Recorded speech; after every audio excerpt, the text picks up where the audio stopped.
Could you be my daughter just for one day?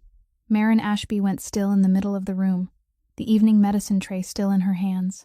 In front of her, the woman in the wheelchair held her wrist and trembled. The oxygen line looped over her ears, thin fingers clutching the sleeve of a housekeeper's uniform, the way a person clutches a plank in open water. She wasn't asking for money. She wasn't saying her last words. She only wanted to be a mother one more time. I know it's selfish of me. The old woman wept, tears sliding into the creases around her mouth. I know you have a mother of your own, but you walked into this room leaning a little on your left shoulder just the way she did. 12 years, and I've never had the courage to open that door. Outside, the last snow of the season came down slowly over the lawns of the Brennan estate. Inside, an old record player stood silent by the window, in the exact spot it used to stand before the night the youngest daughter never came home. And in the doorway behind Marin, a man was standing. No one knew how long he had been there. His car keys were still in his hand, his knuckles white around them. The woman in the wheelchair was his mother. The girl whose wrist she was holding worked for him. And this whole city of Chicago, from the 3 shipping yards along the river to the trucks that ran at night and were never stopped by anyone, belonged to the name Brennan. The keys fell to the wooden floor. Marin turned around. But what happened after she nodded to that dying woman was the part no one saw coming. It all started the day a daughter opened a door that had been locked for 12 years, uncovering a blue file that 3 men had died to bury, only to find her own father's name on the 4th line, a life buried beneath 3 tons of steel at Pier 9. If this story reaches something in you, leave a like, drop a comment, share it with whoever came to mind, and subscribe to our channel to walk the rest of this road with us. 3 months before the night the ring of keys fell onto the wooden floor, Cormac Brennan stood with his back to the 7 men in the top-floor conference room of Brennan Freight and Logistics, looking down at the city of Chicago as it shifted in color beyond the thick glass. Outside, the river churned beneath a cold, leaden sky. Barges crawled slowly southward as though they had been moving that way since before anyone in this room was born. Inside, no one poured another cup of coffee. No one pulled out a chair. At the far end of the table, the accountant Nolan Frayne sat with his shoulders drawn inward behind a stack of ledgers, and throughout the entire meeting, he didn't once dare lift his head. Today's guest was a port safety inspector named Gerald Pruitt, a man with salt and pepper hair, a tie knotted a little too tightly, and 2 hands that kept settling on the tabletop, retreating to his lap, then returning again. He talked about procedure. He talked for a long time. He said things were different now, that there were new forms, new layers of cross-checking, that the federal office was tightening its grip more than ever before. He talked about pressure from his superiors, about how people were examining every seal now, about how his wife had just left her job at the hospital, and he couldn't afford to take risks. His voice climbed a little higher with every sentence, the kind of rising voice that belonged to a man trying to convince himself that he was being reasonable. Cormac didn't turn around.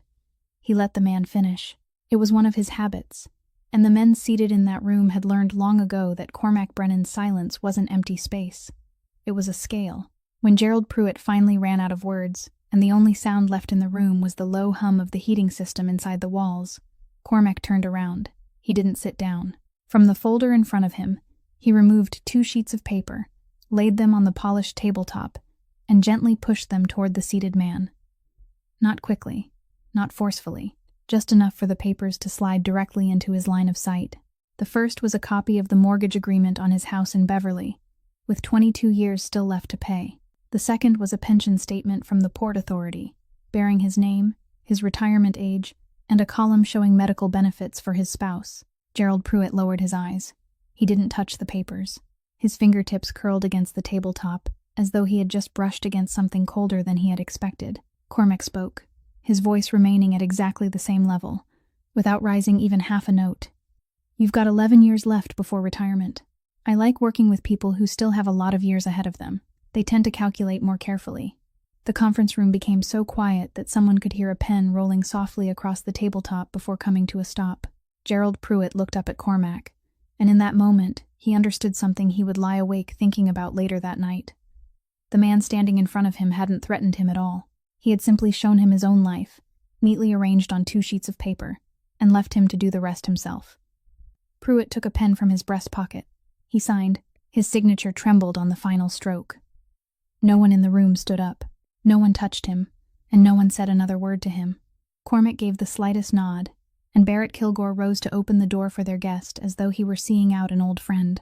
Gerald Pruitt stepped into the hallway with his briefcase clutched against his chest, then closed the door behind him very softly, almost politely, with the careful courtesy of a man trying not to disturb the thing that had just chosen to spare him. When the sound of his footsteps had completely faded down the corridor, Barrett turned and asked whether they should have someone follow him for a few weeks. Cormac turned the plain silver ring on the little finger of his left hand once, then stopped. "No need," he said. "A man who still has something to lose will watch himself." Then he picked up the folder, tucked it beneath his arm, and walked out of the room before anyone else, leaving behind 6 men still seated exactly where they were, and an accountant at the far end of the table, who finally dared lift his head only after the door had closed. Around that same time, roughly 10 miles south of Brennan Freight's glass tower, Marin Ashby was wiping down the last row of desks on an empty office floor along Wacker, and when she peeled off her rubber gloves, dawn still hadn't broken. She pushed her cart into the supply closet, signed her name on the timesheet, then stepped out onto the street into the lingering cold of March, the kind of cold that didn't bite the skin so much as slip beneath a coat and stay there. The first bus of the day carried people just like her, people heading home from work while everyone else was getting ready to begin theirs, people nodding off with bags clutched against their chests. Marin didn't sleep. She sat close to the window, watching the city recede behind her, silently counting the same numbers she had counted over and over for the past 3 years. Maple Crest Nursing Home stood near the western edge of the city, a row of low brown tiled buildings behind a white wooden fence, with a lawn that hadn't managed to turn green yet this season. Inside, the smell of disinfectant mingled with the scent of toast drifting from the kitchen. And in the common room, an old upright piano stood against the wall with its lid always closed. Her mother was sitting in her usual chair beside the window, her hair now completely white and neatly combed by someone's careful hands. Marin pulled over a chair, sat down, placed her hand over the back of her mother's, and knew from the very first second that this was going to be a bad day. Delia Ashby looked at her with polite, distant eyes, the kind of look someone gave a nurse they had never met before. Then, in a soft and eager voice, she asked whether Marin happened to know her daughter. "Her girl was such a wonderful pianist," she said. "Everyone at school used to say so. She could hear a piece of music once and play it back immediately." Marin kept her own hand from tightening. She said, "Yes, ma'am, I know her." She said, "I've heard her play. She's very good."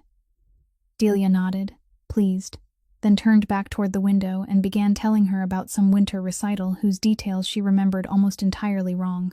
Marin listened to all of it. She adjusted the scarf around her mother's shoulders, asked whether she had eaten breakfast, then sat with her a while longer without saying anything at all. When Marin finally stood to leave, Delia waved goodbye cheerfully, as though she were seeing off a kind visitor. Out in the front hallway, the facility's accounting manager, a middle-aged woman with thin framed glasses named Marlene Odom, called her aside. She invited Marin into her office, closed the door, then sat in silence for a moment before speaking. And it was that silence more than anything that made Marin's insides go cold. For the past 3 years, Marlene explained, an envelope had arrived in the mail every month. Inside was cash. No letter, no sender's name.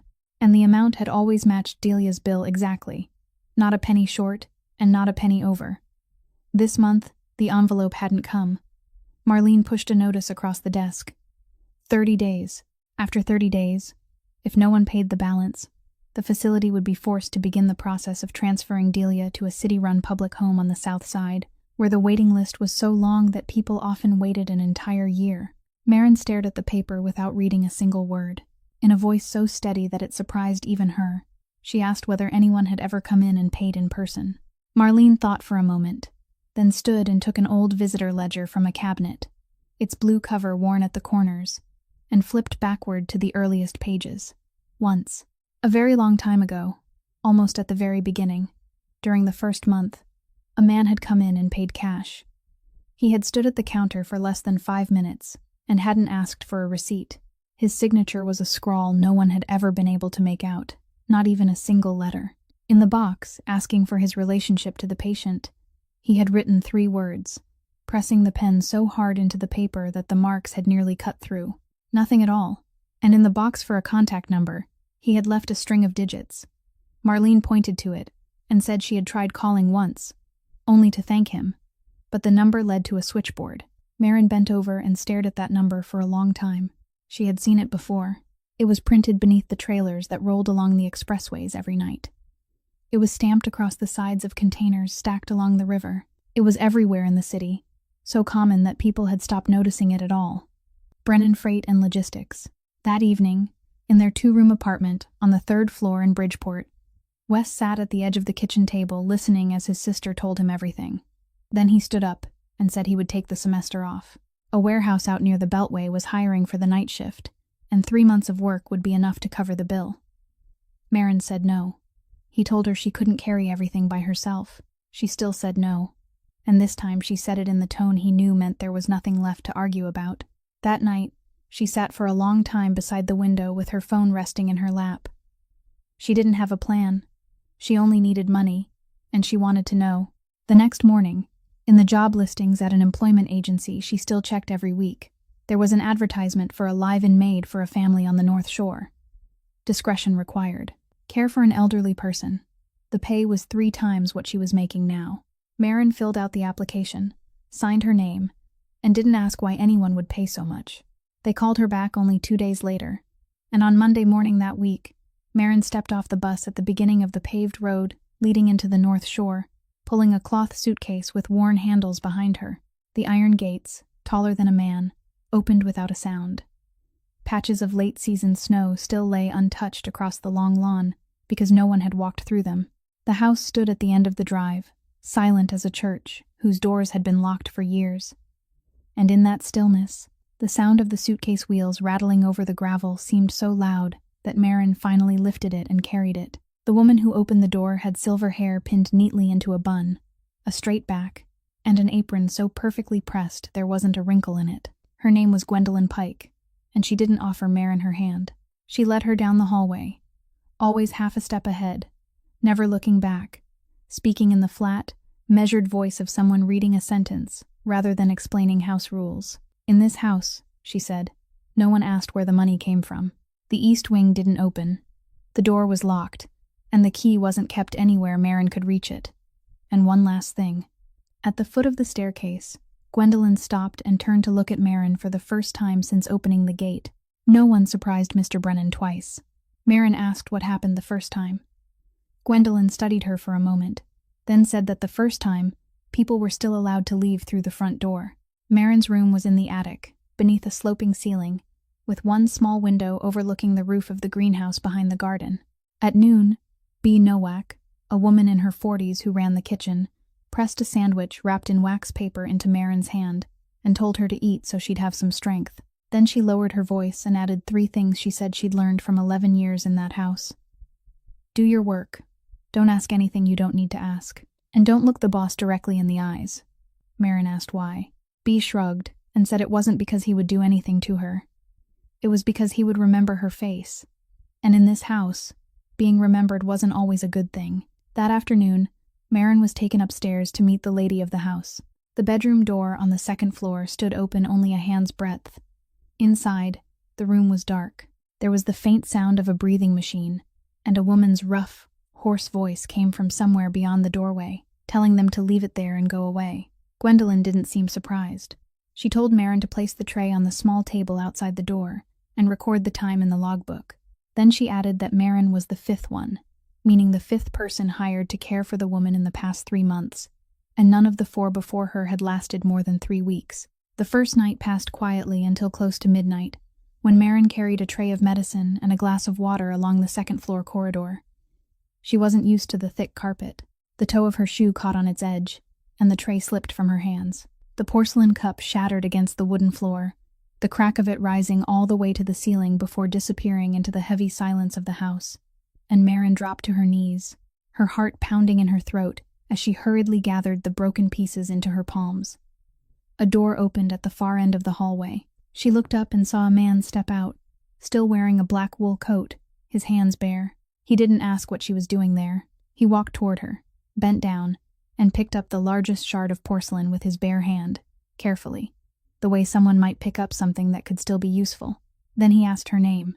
Marin gave him both her first and last name because she assumed that in this house, when someone asked a question, you were expected to answer it completely. Marin Ashby, and she saw him go still for exactly the length of one breath. Only one breath. No longer. Not a single muscle in his face changed. No other question followed. But for one brief moment, his hand stopped in midair, with the porcelain shard resting in his palm, and Marin, because she was kneeling, and because she was frightened, didn't notice. He handed the shard to her, lowering it gently into her palm, then told her not to let Mrs. Gwen see this spot because she'd dock her pay.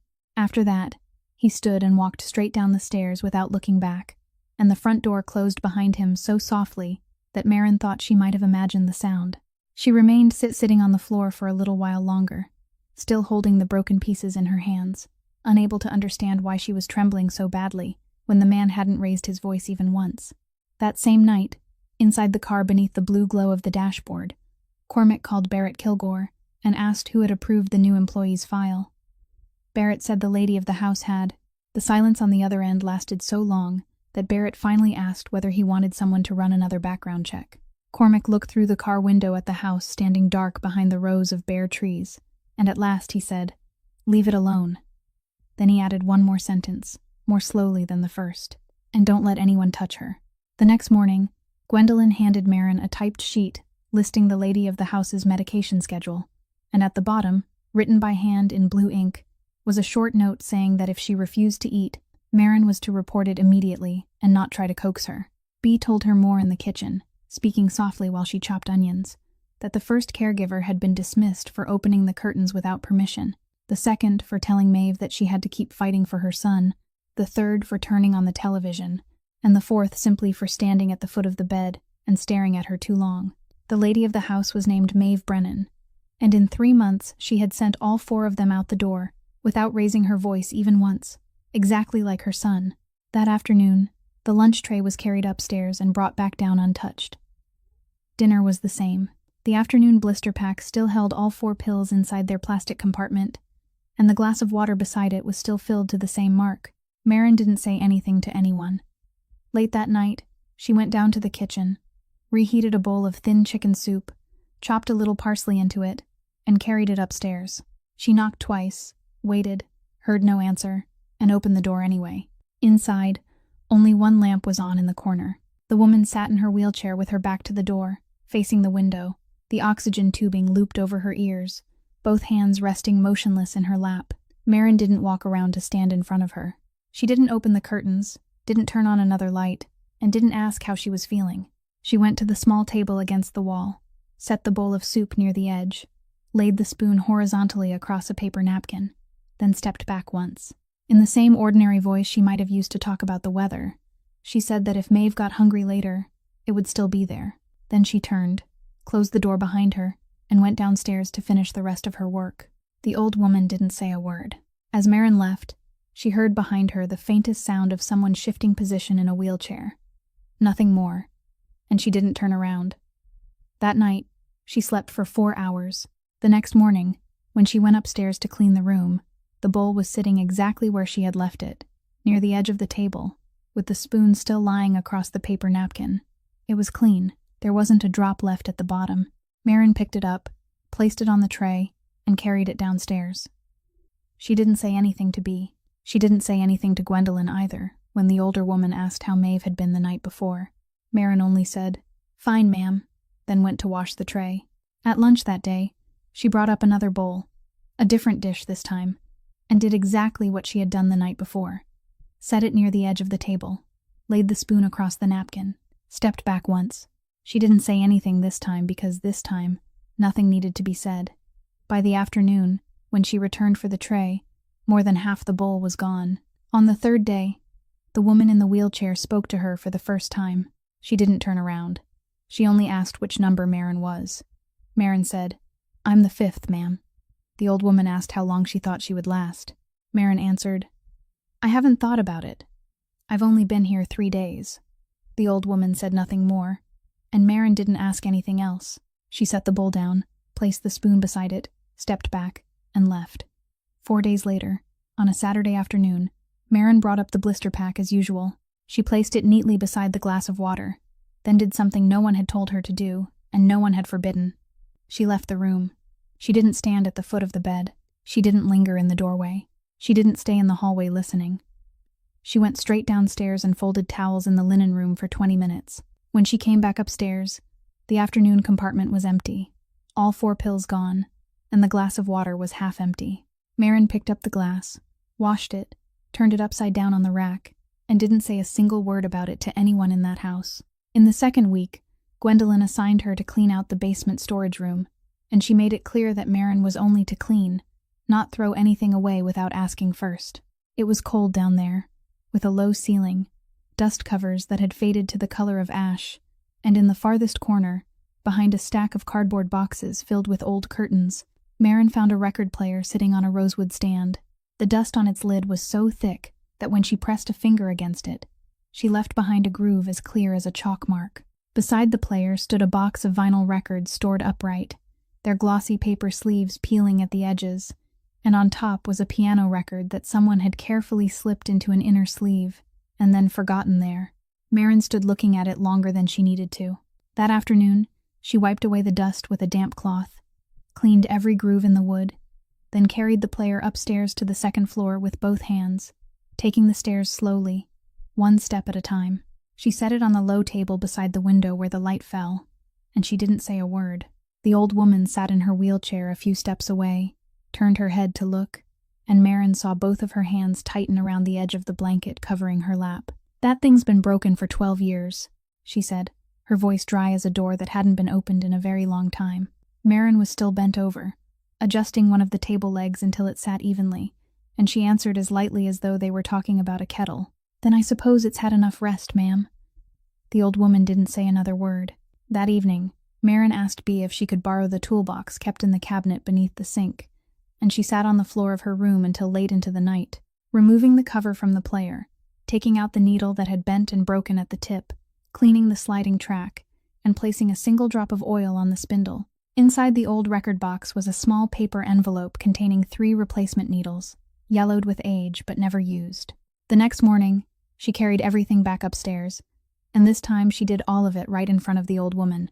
Without asking permission, and without explaining herself, she installed a new needle. She took a felt cloth and wiped the surface of the record in slow circles, from the center outward, the same way her father used to clean the metal discs in his workshop years ago. Then she placed the record on the turntable, moved the lever, and lowered the needle. There was a long hiss that lasted about 2 seconds, the sound of something very old trying to remember what it had once known how to do, and then everything went silent. The turntable made another half rotation and stopped. Marin didn't try a second time. She lifted the needle, closed the lid, and said, "I'll find a few more things and keep working on it." She carried the tray downstairs, finished the rest of her morning duties, and when she returned close to noon, the old woman was still sitting in exactly the same place, facing the record player. By afternoon, she was still there. She finished every bite of her lunch without anyone having to remind her. Late that evening, when Marin came in to clear the room and turn off some of the lights, the old woman spoke, and this time she turned and looked directly at her. She asked whether Marin knew how to play the piano. Marin stopped what she was doing. "A little, ma'am. I'm not very good anymore, but I used to teach." The old woman asked whom she had taught. Marin said she had taught music at a public school on the south side for 7 years, mostly to children who had never touched an instrument before. The school had 18 pianos, and 7 of them had broken keys. The old woman asked why she had left. Marin said the program budget had been cut, all of it at once, and by the end of the school year the entire music room had been turned into storage for desks and chairs. The old woman was silent for a long time. Then she turned back toward the window and said slowly, almost as though she were speaking to herself, "They always start by cutting the things that can't be measured." Marin didn't answer that. She pulled the door closed behind her and walked away, leaving the record player exactly where it was, beside the window, beneath the place where the light fell. That same night, more than 20 miles south of the North Shore house, along the stretch of river that ran through the old industrial district, someone cut the seals on 3 Brennan freight containers, just as the night shift changed watch. Barrett Kilgore called Cormac while the sky was still completely dark, and within 6 minutes he was in the car. Pier 9 sat at the end of a concrete road streaked with dried mud, with wind coming hard off the water and sweeping across rows of containers stacked 3 high. When the black car stopped, the headlight of a crane working the night shift moved slowly across the tops of the containers, then drifted away. On the door of the first container, the lead seal had been cut clean through in a single stroke, the steel wire still hanging loose and swinging whenever the wind struck it. Sullivan Rourke stood waiting beneath it with 9 of his men, both hands in the pockets of his coat, and he smiled when he saw Cormac step out of the car alone, with Barrett following 3 paces behind. He said he only wanted to see what was inside, that he was just curious, and in this part of town curiosity had never been a crime. Cormac didn't answer that. He didn't look at Rourke's face, and he didn't look at the 9 men standing behind him. He walked over to an overturned plastic crate near the foot of the container, set a stiff-backed file folder on top of it, opened it, and began laying out sheets of paper one by one across the plastic surface like a man dealing cards onto a table. The first was the lease agreement for the warehouse on Cicero that Rourke was using for storage. With 14 months remaining on the term, owned by a real estate company no one on the South Side had ever heard of. The second was a copy of his commercial transportation license, with pencil notes in the margin beside 3 items that hadn't been renewed. The third was a typed list, creditors in the left column, amounts in the right, due dates in the final column, with 4 lines underlined. Cormac let the wind lift the edges of the pages. Then he spoke, his voice no louder than the sound of the water striking the retaining wall. You've got 2 days to put the shipment back where it belongs. Seals intact, count intact. After 2 days, I buy the warehouse you're standing in, and you'll have to ask my permission to go inside and get your coat. Rourke stopped smiling. He looked down at the 3 sheets of paper, and what darkened his face wasn't the numbers written there, but the realization that the man standing in front of him had already had them in the car before he ever left home. One of the men behind Rourke stepped forward, swept a hand behind his coat, and rushed him. Barrett stopped him halfway across the pavement, turned, drove him down onto the concrete, and held him there. It all happened so cleanly that it was over before a full breath had passed, and none of the other 9 men had time to move. Barrett didn't tighten his hold. He simply kept the man down and looked up at Rourke, waiting. Cormac didn't even turn his head. He closed the file folder, left the 3 sheets where they were on top of the plastic crate, and added one final sentence. Those are copies. Keep them. Read them. Then he removed his gloves, the left one first, finger by finger, pulling it free from his wrist, folding it once, and placing it inside his coat pocket before doing the same with the right. He did it slowly, not to frighten anyone, but because that was how he always did it when something was finished. Barrett released the man and stood. The man scrambled backward on his own, and no one helped him up. When Cormac and Barrett got back into the car, Rourke was still standing beneath the severed seal hanging loose above him, the 3 sheets of paper in his hand. The crane light swept across the pier once more, illuminating his face for a single moment before leaving him in darkness again. On the drive back, Barrett asked whether they needed someone watching the warehouse on Cicero. Cormac said no. The shipment would be back in full within 2 days. Barrett asked how he could be so sure. Cormac looked out through the window, where the eastern sky was beginning to pale, and said, because he just finished reading the right-hand column. The shipment came back half a day before the deadline.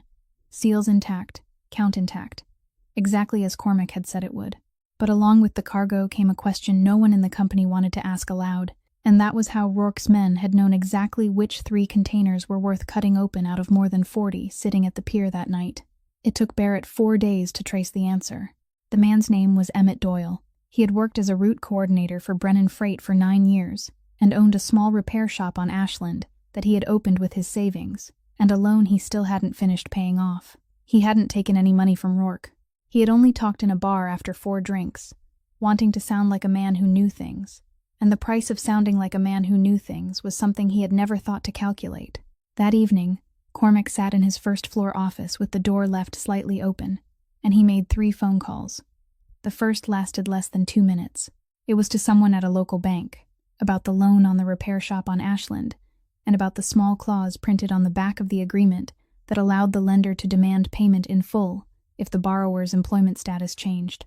The second call went to the owner of the building where the Doyle family rented their home, and it was even shorter than the first. On the third call, Cormac didn't say much at all. He read out a name, listened, said thank you, and hung up. By the next morning, throughout the entire area from the river southward, there wasn't a warehouse, a trucking company, or a way station willing to hire Emmett Doyle. No one touched him. No one spoke a single threat to him. By early evening the following day, he came to the North Shore house on his own. Marin was walking upstairs with a basket of freshly folded towels when she stopped at the upper landing, at the sound of the front door opening. From there, she looked down into the foyer and saw a man standing in the middle of the tiled floor, his coat still marked with engine grease, a wool cap clutched in his hands, and she watched his knees give way. He knelt right there in the middle of the foyer and began talking quickly, saying he had 3 children, saying he hadn't taken a single dollar from the other side, saying he had only been running his mouth in a bar, and he swore that was all it had been. He begged to be allowed to keep the shop. Cormac stood in the doorway of his office about 5 steps away, both hands in his coat pockets. He didn't move toward him. He didn't bend down. He looked straight past the kneeling man toward the front door, and spoke in exactly the same voice Marin had heard in the hallway the night she broke the cup, not even half a note louder. "You still have both your legs," he said. "You still have your name, and you're still allowed to walk out of here through the front door. In this business, a lot of men don't get to keep all 3. Don't make me reconsider." Emmett Doyle fell silent. He stood up very slowly, like a man who had just understood that every word he said from that point forward could only make things worse, then gave a single nod to the man who still wasn't even looking at him. He turned and opened the door. Barrett didn't escort him out. No one did. The door closed, and the only sound left in the foyer was the steady ticking of the grandfather clock in the corner. Cormac turned back into his office and closed the door. He never looked up. He didn't know that at the top of the staircase, a woman was standing perfectly still with a basket of towels held against her chest, and that she had been there from the beginning. That night, Marin didn't go down to the kitchen for dinner. She sat on the edge of the bed in her attic room with the light off, a narrow wash of blue from the garden lamp falling through the small window. She thought about 3 children she had never met. She thought about the 30-day notice folded into quarters inside the drawer beneath the foot of her bed, and about the number written in the old blue visitor ledger at Maplecrest, the number that everyone in this city seemed to know. Then she lifted one hand to the edge of the bedside table, and her fingertips began tapping very softly to the rhythm of an old song her father used to whistle in the workshop, over and over again, until the sky was nearly light. For the next several days, Marin worked like someone who had learned how not to see. She wiped down the stairs, folded towels, carried trays upstairs and brought them back down again. And every time she crossed the tiled foyer on the first floor, she found herself walking a little faster. The old woman upstairs didn't ask what was wrong. But one afternoon, while Marin was wiping the window frame and the lowering sun outside was turning the entire room the color of burnished copper, the old woman told her to come closer. She slipped one hand beneath the thin cushion supporting her back in the wheelchair and pulled out a brass key. It was small, worn smooth along both edges of the head, and warm from having rested there for so long. She didn't explain. She simply placed it in Marin's palm and told her to wheel her to the east wing. Marin stood still. She told her that Mrs. Gwendolyn had said the east wing wasn't to be opened. The old woman looked at her, and for the first time since Marin had arrived, something very slight moved at the corner of her mouth, not quite a smile. She said that rule had been made by someone else, but the key belonged to her. The east wing corridor was shorter than Marin had expected, and colder than the rest of the house. The lock gave a protesting scrape when she turned the key, and the door opened into a long glass room with a curved ceiling, its broad panes coated in such a fine layer of dust that the late afternoon light filtering through them had become pale, muted, and still. Along the walls, plants that had died years ago remained in their pots, their dried stems curled like unfinished lines of handwriting. In the center of the room stood an upright piano beneath a white cloth that had long since faded to gray. Beside it was a wooden music stand, and resting on that stand was an open sheaf of handwritten music.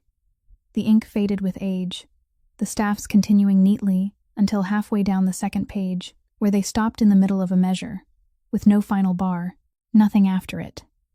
Marin wheeled the old woman into the center of the room, then stepped back once and left everything as it was. Dust rose into the shaft of light, turned slowly in the air, then settled again. The old woman sat very straight, both hands resting in her lap. She looked at the covered piano for a long time, then spoke in a voice so calm that Marin had to hear the words again inside her own mind before she fully understood them. "My daughter's name was Rosalind," she said. "She called me and asked me to come get her. I told her to let her brother go instead. Then she said nothing more. She turned toward the great glass panes overlooking the garden, where the last snow of the season still lay in narrow patches beneath the bare trees, and she kept staring out there without blinking, with the look of someone still waiting for a person to appear along the path outside at any moment. Marin didn't ask a single question. She didn't ask where Rosalind was now, didn't ask what had happened, didn't ask why the room had been locked. She stood behind the wheelchair with both hands resting on its handles, and she stayed there until the last of the daylight withdrew from the glass and the entire room sank into the color of ash. When she wheeled the old woman back out and locked the door again, the brass key was still in Marin's hand. The old woman didn't ask for it back. Without turning around, she only said, "Keep it." The following night, Marin went back to the glass room alone. She brought the record player, the old box of records, a bucket of warm water, and several cloths, because she thought that if the old woman ever wanted to go in there again, then at the very least the room ought to be less dusty. She cleaned the glass from the inside, one pane at a time, and left the door open so the room wouldn't feel so stifling. It was because the door was open that he saw the light. Marin heard footsteps along the stone corridor and straightened, still holding the wet cloth in one hand, already preparing both an apology and the possibility that she would be dismissed that very night. Cormac stopped in the doorway.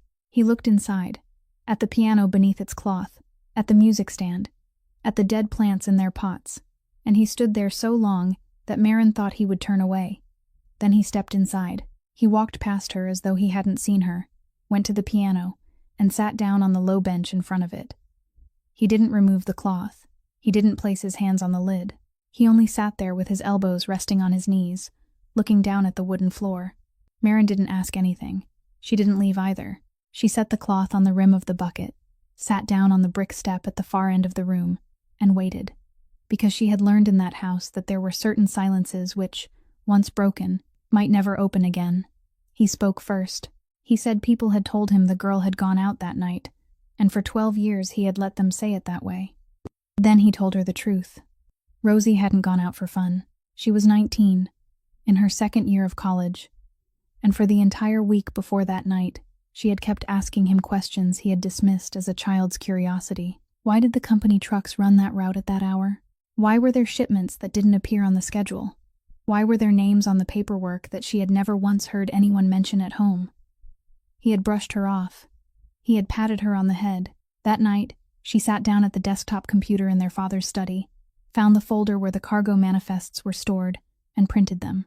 She folded the pages into the pocket of her coat, took the car keys, and drove downtown, straight to the company building, where he was sitting in a meeting on an upper floor with 6 men and a whiteboard covered in routes. He said she didn't call him. She didn't send a message. She simply drove there, because she knew that if she called, he would tell her to leave it until tomorrow. And she had grown tired of hearing those 2 words. She meant to put those pages on the table in front of him and make him look at them. The accident happened at an intersection exactly 3 blocks from the building. He reached that point and stopped for a very long time. Then he said the last sentence, more slowly than everything that had come before it. She almost made it. Marin sat motionless on the brick step. She didn't say anything like, "You couldn't have known," and she didn't say, "It wasn't your fault," because she knew there were things people said only to make themselves feel less uncomfortable, words that did nothing at all for the person who had to hear them. She asked only one question, very softly. "Where are those papers now?" He didn't answer. He stood up, and as he passed her at the far end of the room, he told her not to keep cleaning because it was late. Then he stepped into the corridor, and the sound of his footsteps slowly faded away. Marin remained there alone among the panes of glass she had just cleaned, and the dead plants in their pots. A long while later, she stood, walked over to the record player she had brought down, slipped the piano record from its sleeve, placed it on the turntable, moved the lever, and lowered the needle. There was a hiss, and then there was music. It truly came, a slow melody, slightly out of tune in the opening passage, but steady for nearly half of one side of the record, and Marin stood perfectly still, hardly daring to breathe. Halfway through the piece, the sound began to thin, the turntable slowed, and then everything faded into silence. Out in the corridor, only a few steps away, a man had stopped the moment the first note sounded, leaning back against the wall in the darkness, and he remained there until the room had gone completely quiet before continuing on. "Could you be my daughter just for one day?" The old woman's tearful plea still hung in the air as the ring of keys lay motionless on the wooden floor, and no one bent down to pick it up. Marin eased her hand out of the old woman's very slowly, as carefully as someone separating something that might break, and laid Maeve's hand back onto the blanket covering her lap. "I'll be right back, ma'am," she said, and the old woman nodded, still breathing hard, still looking at her as though the moment Marin stepped beyond the doorway, she might simply disappear. Cormac said nothing inside the room. He only turned into the hallway, and Marin followed. About 10 steps from the door, he stopped and leaned his back against the wall, and when he spoke, his voice was flat, so completely flat that there wasn't the slightest ripple in it, the voice of metal that had gone entirely cold. "Tomorrow morning, pack your things," he said. "Keep the full month's pay. A car will take you to the station." Marin didn't argue. She stood there with both hands hanging at her sides, and she thought of the notice folded into quarters inside the drawer beneath the foot of her bed, thought of the 30 days that had now dwindled to less than 2 weeks, thought of Wes and the warehouse out near the Beltway. She thought of all of it in less time than it took to draw a breath, and then she said yes. "Yes, sir." Then she said a second thing, no louder than the first, "But you go in there and tell her. Don't make me do that for you." Cormac looked at her. No one in that house had ever spoken to him in that tone, not because it was disrespectful, but because it wasn't asking him for anything. He didn't answer. He turned and walked back down the hallway toward the door that was still slightly open, and Marin remained where she was, watching him. He stopped outside his mother's room. He lifted one hand to the doorknob. Inside, there was the faint sound of the breathing machine, and the sound of a woman trying to steady her breathing after she had cried. His hand rested on the brass knob, and stayed there. Marin counted silently.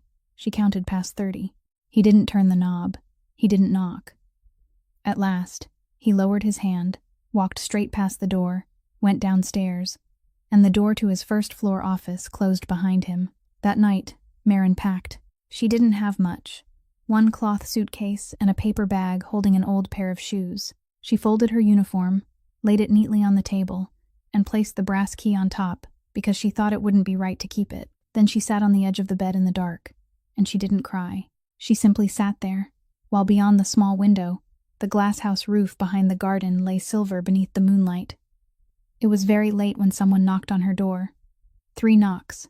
Unhurried, Marin opened it and found him standing at the top of the attic stairs, still wearing his coat, his hair damp because sleet had begun falling outside. He didn't step into the room. He held out an envelope. She took it without opening it. "Tomorrow," he said. "She wants to go tomorrow. I spoke to the doctor. 4 hours outside, no more. She needs the wheelchair for any long distance, and the moment she gets tired, we come straight back." Then he added 3 more words, speaking them like a statement rather than an offer. "I'll drive us." Marin stood still. She looked down at the envelope in her hand, then back at him, and asked why he had changed his mind. He didn't answer immediately. He looked past her shoulder into the small attic room, at the closed suitcase sitting on the bed, and Marin saw his jaw shift once. Then he said, "In 12 years, I haven't heard my mother ask anyone for anything." He said she hadn't begged the doctors. She hadn't begged his father while he was still alive. She hadn't begged him, even when she had every right to. "And tonight I stood outside that door and heard her beg someone she's only known for a few weeks." He stopped. "Don't misunderstand me," he continued, his voice flat again. "This doesn't change anything. But if she finally opened her mouth and asked, I'm not going to be the one who shuts it." Marin nodded. "I understand, sir." He had gone down 2 steps when he stopped, and without turning around, he added one last thing. "She doesn't get to know I told you to pack." Then he went downstairs. Marin closed the door and stood with her back against it for a long time before opening the envelope. There was no money inside, only a sheet of paper folded in half, handwritten with the name of a bakery in Bridgeport, and beneath it, in smaller letters, 3 words: apricot-filled pastries. The next morning, the old woman insisted on wearing the red coat. It was kept in the closet at the end of the hallway inside a cloth garment bag, and Gwendolyn had to stand on a chair to reach it. When Marin helped Maeve slide her arms into the sleeves, she saw that the shoulders of the coat were 2 finger widths broader than the woman wearing it, but the old woman wouldn't allow anyone to bring her another one. Then she told Marin to get the makeup case from the bottom drawer, and she put on lipstick, slowly, her hand trembling slightly at the left corner of her mouth. for the first time in 2 years. B stood at the foot of the staircase watching them leave, then turned away and wiped down the stove even though the surface was already clean. The bakery stood on a corner in Bridgeport, its blue-painted wooden door peeling in patches, with only 6 tables inside, and the smell from the ovens drifting all the way out to the sidewalk. Marin pushed the wheelchair over the threshold, and the old woman looked around once before, saying that nothing had changed, not even the hanging lamp, which still tilted to the left exactly as it always had. The woman behind the counter was elderly, her hair tied beneath a scarf, and when Marin asked whether they had any apricot-filled pastries left, she said there were only 2. They took just one. The old woman insisted on one, then broke it in half right there on the wax paper, handed the larger piece to Marin, and kept the smaller half for herself. She said her girl used to do exactly the same thing, always trying to break it so the other person got the bigger piece, and somehow always breaking it unevenly. Then she didn't say anything more about her daughter. The 2 women sat there and finished the pastry, talking about nothing important, about the crooked hanging lamp, about how late the snow was melting that year, about the time Marin had taken her students to a music competition on a school bus with a broken heater. The old woman gave a short laugh when Marin reached the part where everyone on the bus had started singing as loudly as they could just to keep warm. Outside, beyond the window clouded with condensation, Cormac stood on the sidewalk with a phone pressed to his ear. He didn't take off his coat, didn't lean against anything, simply stood straight in the middle of the walkway and let people go around him. On the other end of the call, a shipment was being held at a way station to the north, and someone was explaining the situation at far too much length. He listened to all of it. Then he said 3 sentences. No one inside the bakery could hear what those 3 sentences were. They could only see that his lips barely moved, and that afterward he didn't need to say anything else. He ended the call, slipped the phone into his coat pocket, and turned to look inside. Through the glass, he saw his mother laughing. Not the faint tightening at the corner of her mouth, but truly laughing. Her head tipped slightly back, half a pastry still in her hand. He saw the woman sitting across from her brushing crumbs from the red coat with a paper napkin, as naturally as though she had done it 100 times before. He stood out there, separated from them by a single pane of glass, the wind striking the back of his neck, and he didn't go inside. He could have pushed open that door at any moment. It weighed less than 7 pounds. But he didn't. Then a man approached from farther down the sidewalk, carrying a folded sheet of paper in one hand, walking directly toward the bakery before turning inside. He passed 2 empty tables and headed toward the wheelchair. The bell above the door hadn't even stopped ringing when Cormac was suddenly between them. No one had seen him move. He was simply there, standing between the stranger and the wheelchair, his shoulders blocking the way, both hands hanging at his sides, his face giving away nothing. The man stopped short, confused, then lifted the folded paper and asked for directions to a church 4 blocks away. The woman behind the counter pointed outside and told him to keep going straight, then turn left at the second traffic light. The man thanked her, nodded politely to the old woman, and left. The bell over the door rang again. Cormac remained where he was for 1 more beat. Then he exhaled very slowly, 1 long breath that Marin could see from where she was sitting, and she watched his shoulders drop by barely half an inch. The old woman looked up at her son and said, "Why are you standing there blocking all the light?" "It's nothing, Mom," he said. Then he stepped back, opened the door, and went outside to stand on the sidewalk again, on the other side of the glass, where it was colder. In the car, after they had gone a few blocks, the old woman asked Marin where her mother was now. Marin said her mother lived in a nursing home on the west side of the city, and then she added that some days her mother recognized her and some days she didn't. The old woman was quiet for a moment, then told Cormac to turn. He looked at her through the rearview mirror. She said she still had more than 2 hours left of her 4, and she wanted to spend that time somewhere else. Afternoon sunlight spilled into the vinyl-floored hallways at Maplecrest, and in the common room, the upright piano still stood against the wall with its lid closed. Delia Ashby sat in her usual chair by the window, a scarf draped over her shoulders, her hair neatly combed. Marin wheeled Maeve closer and bent down to greet her mother. Delia looked at her with that same polite, distant expression, then turned toward the unfamiliar woman in the red coat sitting beside her and asked if she had a daughter. Maeve reached out and took Delia's hand between both of hers. "Yes," she said. "She's standing right over there." Delia turned her head in the direction Maeve indicated, nodded thoughtfully, and said the girl looked very sweet. Then the 2 women began to talk. Delia told her about a winter concert with snow falling outside the windows, and Maeve said she remembered that day too, even though she had never been there. Maeve talked about a room full of plants and a piano, and Delia nodded and said every house ought to have a piano. Sometimes Delia called Maeve her sister. Sometimes she called her teacher. Maeve never corrected her once. The two old women sat by the window holding hands all afternoon, speaking in sentences that didn't quite fit together, weaving one woman's memories into the other's, and laughing at things no one left in the world could verify anymore. The sunlight moved slowly across the floor, from beneath the legs of the chairs toward the middle of the room. At one point, Delia lifted a hand and stroked Maeve's hair, and Maeve simply let her. At the far end of the hallway, Marin stood with her back to the common room, facing a window that looked out over the grass that still hadn't turned green. She stood straight, her arms hanging at her sides. Her shoulders were trembling. She didn't make a sound. Footsteps on the vinyl floor stopped behind her, about 2 steps away. There was no question. No hand came down on her shoulder. Only a white cloth handkerchief appeared in front of her, folded neatly into a square, and she took it.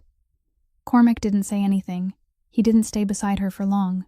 He turned toward the entrance and stood looking out at the parking lot with his back to her, until her shoulders stopped shaking. When Marin went back inside, the two old women were sharing a glass of apple juice one of the staff members had brought them, and Delia was explaining very seriously that this kind of glass had to be held with both hands. Marin sat down beside them without saying anything. Her mother turned, looked at her and said, "Sit up straight, sweetheart. Sitting like that will make your shoulders hurt." Then she turned away and continued talking to Maeve, with no idea what she had just said. Marin lowered her eyes to her hands. The handkerchief was still in her palm, crumpled now. When it was time to leave, Delia didn't want to let go. Maeve had to promise that she would come back another day when she had the time, and she made the promise in the steady voice of someone who still had plenty of time left. On the drive home, night had already fallen, and the streetlights cast bands of yellow through the car, appearing and disappearing as they passed. The old woman dozed off for about 10 minutes before her head tipped onto Marin's shoulder, and Marin didn't move away. She only shifted her shoulder slightly so Maeve could rest more comfortably, then sat perfectly still, one hand holding the blanket over the old woman's lap so it wouldn't slip. In the front seat, Cormac looked into the rearview mirror. He looked longer than he needed to just to know that his mother was asleep. Then he spoke in a low voice, just loud enough for the back seat to hear. "You don't have to pretend anymore. She's asleep." Marin didn't look up. She looked down at the silver hair resting against her shoulder and answered just as quietly, "I'm not pretending." No one said anything else, until the car turned onto the paved road leading back to the North Shore. Cormac didn't look into the mirror again, but he drove noticeably slower than he had on the way there, slow enough that 2 cars passed them, and he kept that same speed for the rest of the drive. By the time they got home, the old woman was awake, but she wouldn't let anyone carry her. She said to wheel her in through the side entrance, and as they crossed the threshold, she braced both hands against the arms of the wheelchair and pushed herself upright. Upstairs, Marin helped her out of the red coat, hung it back inside the cloth garment bag, and the old woman told her to leave it there, not to put it away in the closet at the end of the hallway anymore. Then Marin wiped her hands and face with a warm cloth, removed the oxygen tubing so she could breathe on her own for a while, and pulled the thin blanket back over her lap. The old woman was tired. Her lips had already gone pale during the drive, but she refused to lie down. She told Marin to take the small wooden box from the top drawer of the nightstand. Inside were a few odds and ends, an old pair of glasses, a spool of thread, and at the very bottom, resting on faded velvet, a flat silver bracelet. The old woman lifted it with both hands. 3 musical notes had been engraved into its surface, shallowly, and the silver around the engraving had worn brighter than the rest, because someone had rubbed a fingertip over that spot many, many times. She told Marin to hold out her hand. Marin sat down on the low chair beside the wheelchair and offered her left wrist. The old woman slipped the bracelet over it, turned it so the clasp rested on the inside, and held Marin's wrist in her hand for a while. Then she spoke slowly, looking directly into Marin's eyes as she did. "I didn't ask you to take her place. I never thought of that. Not for a single second," she said. "I only asked you to let me be a mother for one more day, and today you gave me that. You gave me more than I ever dared ask for." She said she knew that tomorrow everything would return to the way it had been. "You'll go back to being the woman who brings my trays upstairs, and I'll go back to being the old woman who sits by the window, and that's all right. But this bracelet, you keep. Marin looked down at her wrist. She couldn't speak at first. She sat there while the old woman's hand continued to hold hers. Thin, warm, trembling ever so slightly. Then Marin raised her eyes. "Thank you, Mom." The old woman closed her eyes. 2 lines of tears moved slowly down her face, following the wrinkles around her mouth, and she didn't lift a hand to wipe them away. She only tightened her grip on Marin's hand a little and nodded, several times in a row, as though if she opened her mouth now, nothing that came out would make any sense at all. At the doorway, the door was still slightly open from when they had entered. Cormac stood there, one hand still holding the ring of car keys, the same keys he had picked up from the wooden floor the night before and hadn't set down once since. He saw everything. He saw that silver bracelet resting on another woman's wrist. He saw his mother cry without trying to hide it from anyone, and he heard that word clearly, just once, without being drawn out, without being made into anything more than it was. He didn't step inside. He turned his face away and looked down the dark hallway toward the east wing, and he remained standing there until there was no sound left from inside the room. Then he went downstairs. And that night the light in his first-floor office stayed on until nearly dawn. 3 days later, Bea asked Marin to go down to the supermarket in town for yeast and 2 cases of milk, and she took the small kitchen truck. By the time she pushed the shopping cart into the parking lot, it was already dark, the overhead lamps casting a flat yellow light across the pavement, and a gray van was parked across the back of her vehicle, blocking her in. 2 men got out. One of them took hold of the shopping cart handle as naturally as if he were helping her push it, while the other opened the van door. They didn't shout. They didn't struggle with her in the middle of a crowded parking lot. The first man only leaned close and said quietly into her ear that she should come along without making trouble, and whether she got home early or late was entirely up to her. Marin looked around. An elderly woman was pushing a cart 4 rows away. A little boy sat in a car seat waiting for his mother. Marin thought about screaming, and then she thought about that boy. She stepped into the van.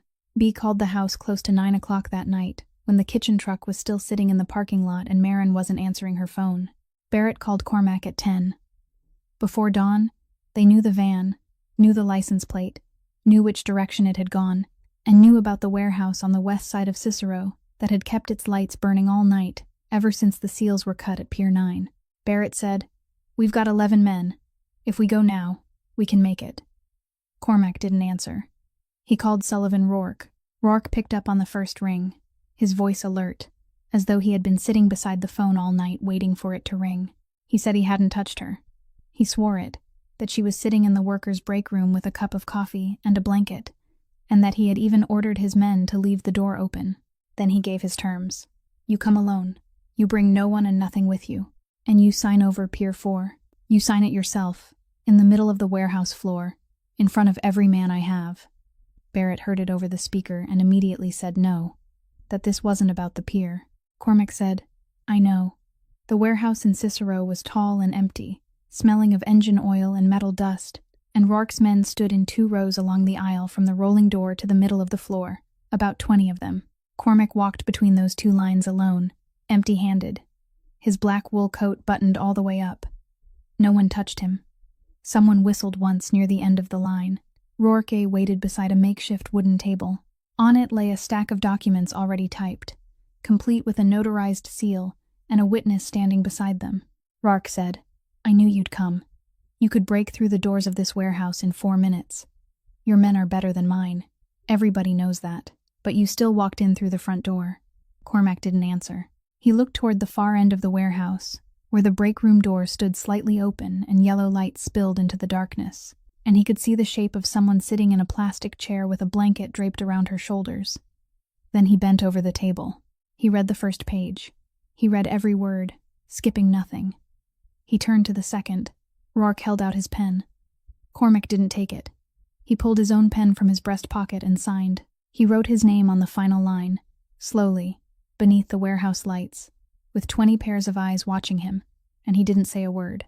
The witness stamped the document. Rourke picked up the papers, checked the signature, then gave a faint smile and tilted his head toward the back of the warehouse. Someone opened the break room door. Marin stepped out, still wrapped in the blanket, and she walked between the 2 lines of men with Cormac beside her. And no one said anything until the rolling door came down behind them. In the car, She sat in the front passenger seat. She was still trembling, not because she was afraid anymore, but because the fear had finally left her. After they had driven for a while, she asked what he had just signed. He said, "A pier." She asked how much it was worth. He didn't answer that. She sat quietly for a long time, looking through the window as rows of low buildings passed through the darkness. And then she asked one last question, very softly. "Why would you do that for me?" Cormac kept both hands on the wheel, his eyes fixed on the road ahead, and he was silent so long that she thought he wasn't going to answer. Then he spoke, and he said only one sentence. "Because I signed the wrong piece of paper once before." Marin turned to look at him. She didn't understand what he meant. It would take her several more days to understand, and when she finally did, she would wish she had never asked. 4 nights later, every light in the house went out at the same time. It wasn't the flickering kind of failure that came from a weak line, and there was no small pop from the breaker box. Everything simply went dark. And in that darkness, the first thing Marin noticed wasn't the absence of light, but the silence, because the faint hum of the alarm system at the end of the hallway, a sound she had grown so accustomed to that she no longer heard it, had gone silent too. It had gone silent first. She was standing at the foot of the staircase with a stack of towels in her arms, and she understood that in less time than it took to draw a breath, she dropped the towels onto the steps and ran upstairs. The old woman was sitting by the window in the dark, and she had heard something near the side door. Marin didn't explain. She disconnected the oxygen line from the large tank, attached it to the portable cylinder hanging behind the wheelchair, turned the chair around, and pushed. She moved quickly through the dark hallway, pulling the brass key from the pocket of her apron with her free hand, and she remembered that in the entire house, there was only one door whose purpose a stranger couldn't possibly know. The lock scraped as she turned it. She pushed the wheelchair into the glass room, shut the door, turned the key from the inside, then braced her shoulder against the heavy oak bookcase standing beside the wall, and shoved it inch by inch across the floor until it blocked the doorway. The old woman said, "Leave me here, sweetheart. You run." Marin didn't answer. She crouched down in front of the wheelchair, facing the door, and took both of Maeve's hands in hers. Outside, somewhere in the house, there were footsteps. 3 men had come in through the side door. They moved straight ahead, didn't search, didn't turn aside, and that alone said they knew exactly where they were going. They climbed to the 2nd floor by the main staircase. Cormac stopped them at the top. In the darkness, on that narrow landing, everything happened very quickly, and almost without a human voice. There was the sound of a shoulder striking the wooden banister, the sound of a table lamp falling onto the carpet. Barrett called up once from the foyer, one short word. Then there were running footsteps on the stairs, and one of the 3 men was dragged backward and pinned face down on the floor at the turn of the staircase. The 2nd man backed into the sitting room and didn't come out again. The 3rd, standing on the top step, raised his hand, and whatever he was holding left his grip before he could do anything with it. It hit the wooden floor, slid a long way, struck the foot of the banister with a dry crack, then kept sliding down onto the landing and came to rest there. After that sound, the entire house went silent. The lights came back on a few minutes later, one section at a time, and warm yellow light traveled down the 2nd floor hallway like water spilling across a threshold. Cormac walked to the east wing door. He knocked twice. He said his name. From inside came the sound of heavy wood scraping slowly across the floor, stopping and starting several times before it was finally done. Then the turn of a key. The door opened. He stood in the doorway and looked into the glass room he had avoided for 12 years, until a few nights ago, the room with the covered piano and the dead plants, and he saw his mother sitting in her wheelchair in the middle of it. In front of her, with her back to the doorway, a woman was kneeling, both arms spread wide, gripping the sides of the wheelchair and shielding her. She stayed on her knees even after the door opened, even after she heard his voice. She only turned her head to look back, her hair coming loose from its knot, and she didn't stand right away. Cormac remained there with one hand still resting on the doorframe. He had seen many people shield others in his life, people who were paid to do it, people he had chosen himself and put on salary, but none of them had ever been someone who could have walked away and no one would have blamed her for it. He didn't say anything. He crossed the room, lowered himself onto one knee beside her, and peeled her fingers away from the sides of the wheelchair one by one, because she was gripping so tightly that she couldn't make herself let go. That was the moment he knew exactly what he was feeling, and he also knew that knowing it this late wasn't going to help anything. Outside the room, at the foot of the stairs, Barrett was standing and looking toward the far end of the first-floor hallway, where the office door stood wide open, and inside, behind a painting that had been taken down and left leaning against the wall, the safe door was standing open about a hand's breadth. Near dawn, Barrett finished reviewing the portion of footage still preserved in the system cache, the part that hadn't been erased in time. The alarm system hadn't failed. It had been shut down from the control panel in the first-floor linen room, disabled using the exact code that only 3 people in the entire house knew, and it had been turned off before anyone came anywhere near the fence. Barrett handed Cormac the slip of paper where he had written down the times, and he said the name. Cormac read that piece of paper for a very long time, much longer than it took to read a single name. Then he folded it and said, "Call her up here." Gwendolyn Pike entered the study with her apron removed and draped over one arm, her hair still pinned into the same neat bun she had worn every morning for 30 years, and she didn't wait for anyone to ask. She placed her ring of keys on the desk, the side door key, the storage key, the linen room key, arranging them neatly before saying, "Yes, it was me." She said it so calmly that Marin, standing in the doorway with a tray of coffee she hadn't yet had time to set down, nearly dropped a tray for the second time in her life inside that house. Cormac didn't shout. He asked why. Gwendolyn looked directly at him, and for the first time in 30 years, she didn't lower her eyes in front of someone bearing the Brennan name. She said she had a son. His name was Hollis. He worked the morning shift at Pier 9. He had been there for 2 years and 7 months, and he died there, on the same morning as a worker named Walter Ashby, beneath the same thing that came crashing down. Marin froze in the doorway. Gwendolyn didn't turn to look at her. She said she had waited. She had waited for a phone call, waited for a letter, waited for someone to knock on her door and tell her they were sorry. Nothing came, so she went asking questions. They told her that her son hadn't been listed on the shift roster that day. She showed them his safety jacket with his name stitched into it. She showed them his access badge, and they still told her that his name wasn't on the timesheet. "Ma'am, perhaps she was mistaken." She said, "I stood at that counter for 4 hours, and in the end, they called security to escort me out." Then she continued. Her voice still didn't rise, but both of her hands had closed around the back of the chair in front of her. She said that several months earlier, one night, when the lady of the house was delirious from medication, Gwendolyn had stayed beside her bed all night on watch, and while she was drifting in and out, Maeve had spoken 2 words. Pier 9. Only those 2 words. "I had lived in this house for 30 years and didn't know whose floors I was polishing." From that day on, she started asking again. She asked the old employees, the people who had been around before, and she learned there was a file. She learned where it was kept. "I don't know how to open the safe. I only know the alarm code, because I'm the one who resets that code every winter. They promised me they would take the papers and leave. Give them to the newspapers, to the prosecutors, to anyone. I didn't care. As long as somebody wrote my son's name down somewhere. I had no idea what they were bringing with them, and I thought the lady of the house was going to be at the hospital that night, because her follow-up appointment was clearly scheduled for that evening. I wrote it in the book with my own hand." She stopped. Then she turned her head, and this time she looked at Marin, and only then did her voice finally break, not with tears, but in the way something breaks after carrying too much weight for too long. "You sat and sang to her. You took her out to eat pastries. She put her bracelet on your wrist. And I polished their shoes for 30 years. 30 years. And my son's name never got written on a single piece of paper." No one said anything. Marin set the coffee tray down on the small table in the corner of the room, and she lowered it very gently, as though she were afraid of letting one more thing fall inside that room. Cormac stood up. He didn't call anyone. He didn't touch the ring of keys on the desk. He only said, "Go to the staff room." Gwendolyn asked what he intended to do with her. He said, "I don't know yet."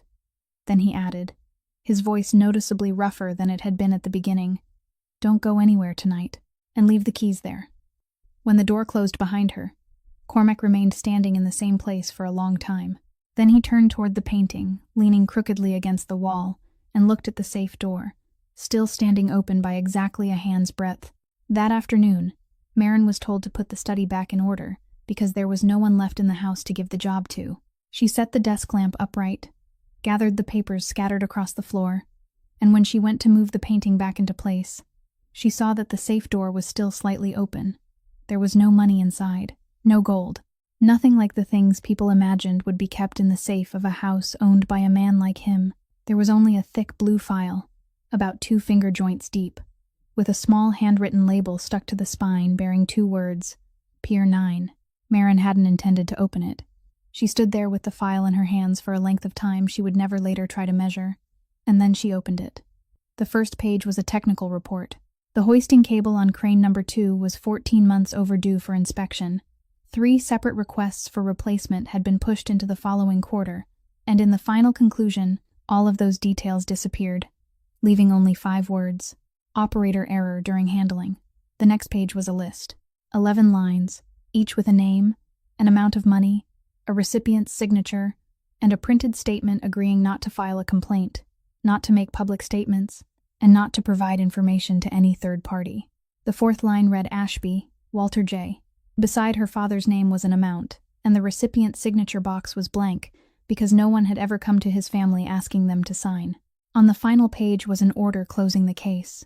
A single sheet, 3 lines, and in the lower right corner was a signature Marin had already seen at the bottom of the papers in the warehouse in Cicero, Cormac Brennan. She found him in the glass room. She didn't knock. She set the file down on top of the covered piano, opened it to the page with the list, and asked him one question, only one, in the voice of someone who no longer had anything left to lose inside that house. How long have you known who I am? He stood up. He didn't look down at the file because he didn't need to. Since the night you broke the cup in the hallway. She asked why he hadn't sent her away. He said, I thought about it. She asked whether he had signed that paper. He said, I signed it. He didn't add a single word to soften what he had just admitted. He said, I was 28. My father had been dead for 6 months. 3 files were put on my desk the same morning, and I was told this was what had to be done, that anyone sitting in this chair would do the same thing, and I did exactly what I had been taught to do. Marin listened to all of it.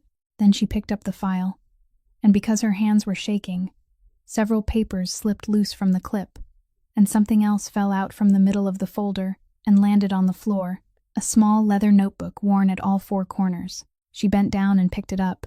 She opened it. Inside were 11 names, written by hand in the same handwriting she had seen on the folded sheet inside the envelope that night. The sheet bearing the name of the bakery in Bridgeport. Beside each name was a long column of small check marks, neat and regular, 1 month following the next, stretching across 3 years. On the 4th line, beside her father's name, the column continued steadily until the most recent month and then stopped, with the last box left blank. Marin looked up. She couldn't ask anything else. Cormac looked at the notebook in her hands and said slowly that for the past 3 years, every month, he had done it himself, counted the money himself, folded it himself, sent it through the mail with no name, no letter, no one in the organization knowing, and his mother didn't know either. He said there had been nothing last month because all available cash had been locked down while the pier was being taken over, and he couldn't withdraw an amount like that without 3 people seeing it. He added softly, I was going to make it up at the end of this month. Then he said the last thing without looking at her. Don't mistake it for atonement. I'm not buying anyone's silence. I'm buying my own sleep. And even now, I still haven't paid enough for it. Marin stood there for a very long time. She thought about the blue visitor ledger at Maplecrest, and the 3 words pressed so deeply into the page, nothing at all. She thought about the first rule they had read to her on the day she arrived, that no one in this house asked where the money came from, and she thought that now she finally had. She placed the notebook on top of the piano. Then she removed the silver bracelet from her left wrist, turning the clasp outward exactly the way the old woman had taught her, and laid it beside the notebook. I can't keep this anymore. Then she walked out. She walked all the way to the main road in the dark and caught the last bus back to Bridgeport. Wes opened the door close to 2 o'clock in the morning, saw the cloth suitcase in his sister's hand, and didn't ask a single question. He simply took the suitcase from her, made up the bed for her, then put on his coat and sat outside on the shared apartment landing until morning. The meeting took place on Thursday morning, on the top floor of the glass tower, in the very same room where, several months earlier, a port inspector had signed his papers and left, closing the door behind him very softly. This time, the man sitting at the head of the table was Desmond Fahey. He was already there before Cormac arrived, and in front of him lay a sheet of paper yellowed around the edges. a power of attorney Cormac's father had signed back when the family owned only 3 peers and 40 trucks, authorizing the Council of Branch Heads to vote to remove the man in charge if he acted against the common interests of the family. Desmond didn't raise his voice. He said he had held Cormac in his arms before the boy could even walk. Then he placed 3 things on the table. The first was a copy of the transfer agreement for Pier 4, bearing Cormac's own signature and a notarized seal, signed on the floor of an outsider's warehouse in front of 20 outsiders. The second was the report from the night the power went out at the estate. The third was a short list of unusual cash withdrawals made over the past 3 years that no one had ever been able to explain. He asked the branch heads only one question: whether they still wanted to follow a man who had traded away an entire pier for a cleaning woman. They voted by signing their names. 6 signatures. Nolan Frayne sat at the far end of the table, picked up his pen and set it down again 3 times. And in the end he signed too, without daring to lift his head. Cormac didn't say a single word throughout that meeting. He stood, pushed his chair neatly back against the table, and walked out. By the time he reached the lobby, Barrett's phone could no longer unlock the elevator to the upper floor. That same morning, B called Marin.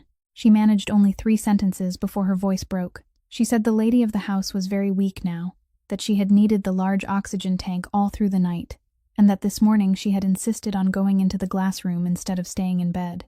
Marin took 2 buses and then walked the entire paved road leading into the North Shore, arriving sometime after noon. In the glass room, a low bed had been placed beside the row of tall windows. The old woman lay turned toward the light, her hair neatly combed, with the red coat draped over the back of the chair beside her. When Marin entered, she opened her eyes, smiled, and said, "I knew you would come home." Marin sat down on the low chair, took her hand, and said, "I'm home." The old woman told her to sit closer. Then she began to speak. "Do you know why I chose you?" she asked. Marin said it was because she walked with her left shoulder slightly lower. The old woman shook her head. "No." She said she had sent someone to find Marin's family more than a year earlier. She knew her father's name. She knew where her mother was living. Even knew the name of the nursing home.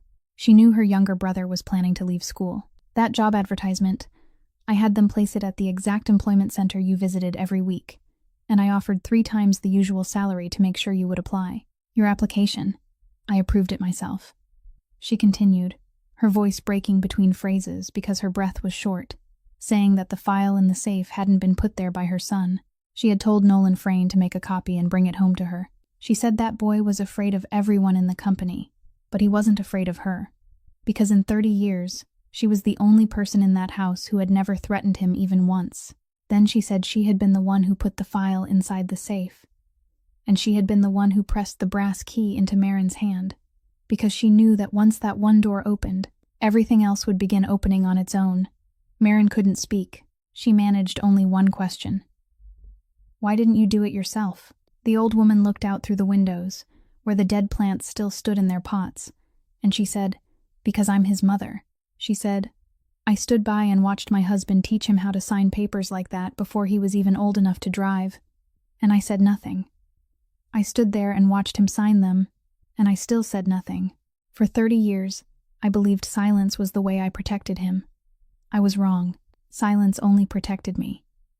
She said, "I wasn't brave enough to destroy my son with my own hands. So I invited the truth into this house, dressed it in an apron, and sat there begging it to call me Mom." She tightened her hand around Marin's and said, "Don't be angry with me." Marin bent down, pressed her forehead against the back of the old woman's hand, and said, "I'm not angry." That afternoon, Maeve asked her to put on some music. Marin placed the piano record on the turntable, moved the lever, and lowered the needle. This time, it played. It passed the place where it had stopped before, kept going, carried on through the entire side of the record, complete, until the needle slipped into the innermost groove, and all that remained was the steady hiss. The old woman listened to all of it with her eyes closed, her hand still resting inside Marin's. The following morning, she passed away in her sleep, her face turned toward the window, and when Marin woke in the low chair beside her, there wasn't a single sound left in the room. 3 days after the funeral, Marin went back to the glass room to gather the old woman's things, and the leather-bound notebook was still lying on top of the covered piano exactly where she had left it that night. She opened it so she could put it back inside the file, and this time she read slowly, following the columns instead of the rows, and she counted. She counted 12 columns of check marks. The official list contained only 11 names. She turned back through the pages. On the very last line, at the bottom of the page, there was no full name at all. Only 2 initials written much smaller than the lines above, as though the person who wrote them had known he wasn't allowed to write the whole name. H. P.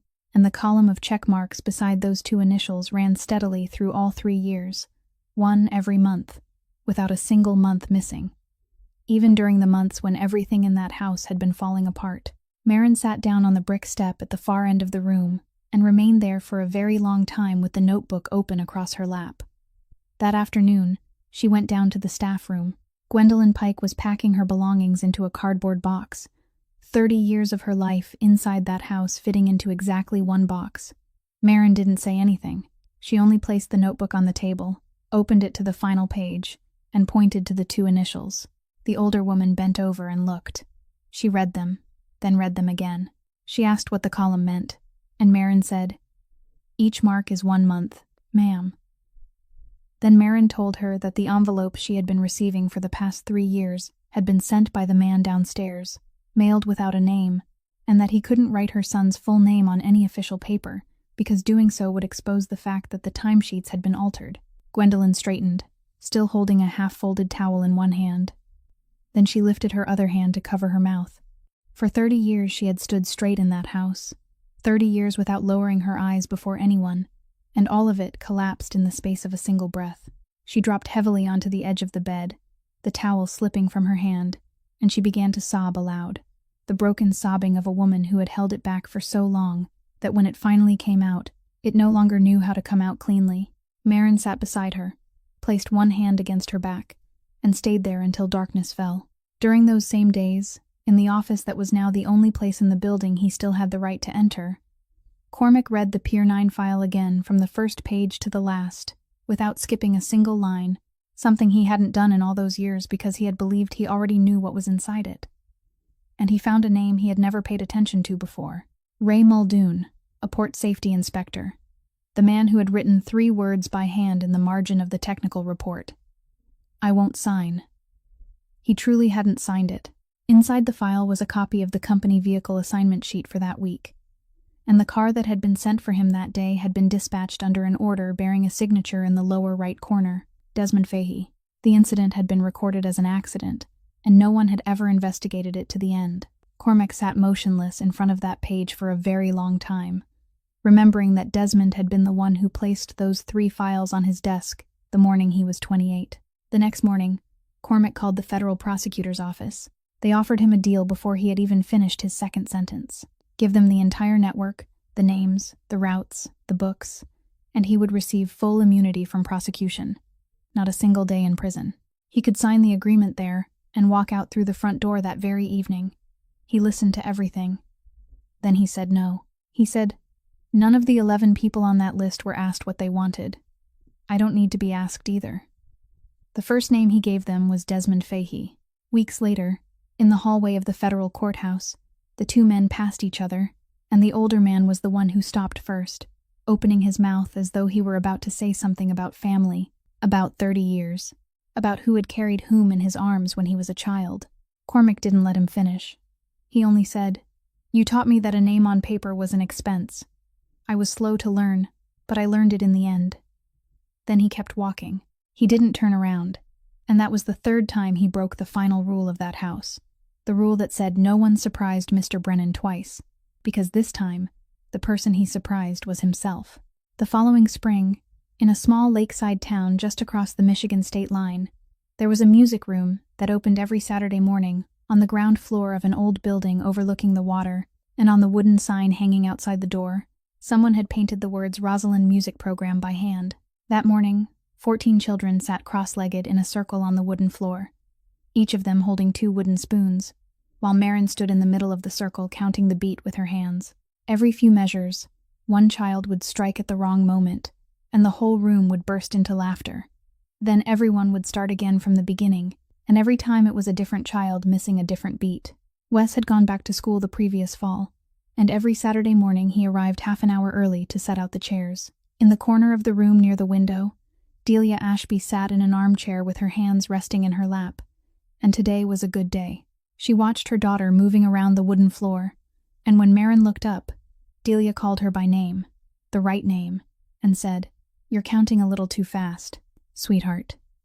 The door opened halfway through the session. The man standing in the doorway was much thinner than before, his hair longer, a faded cloth coat on his shoulders, and outside there was no black car parked along the curb and no one waiting for him. In his hands was only a cardboard box holding his personal belongings, and resting on top of the box was a handwritten piece of music, with 14 crooked signatures at the bottom of the page, something the children had signed during the winter, and mailed away without any of them knowing for certain whether it would ever reach him. The children kept tapping their spoons. Marin crossed the room without hurrying and stopped in front of him. She held out the silver bracelet engraved with 3 musical notes. He asked, "Did she leave this for me?" Marin said, "No, she left it for her daughter. I was only keeping it until today." He took the bracelet, slipped it over her wrist, turned the clasp toward the inside, and did it slowly, exactly the way someone does when something has finally come to an end. This story leaves behind something very simple, that regret is the cheapest thing one person can offer someone they have hurt, because regret doesn't require us to pay any price at all. Truth is different. Truth is expensive. It can take away property, reputation, and even years of a person's freedom.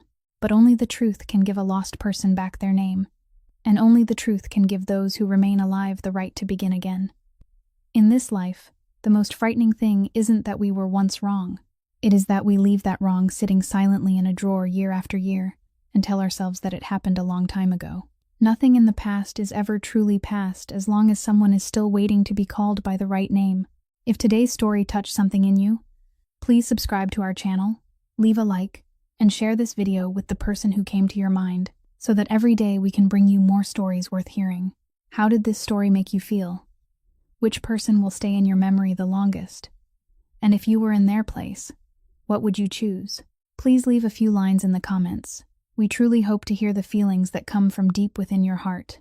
We wish every one of you watching this video good health, a joyful life, peace, and serenity each and every day. Goodbye for now, and we'll see you again in the next video.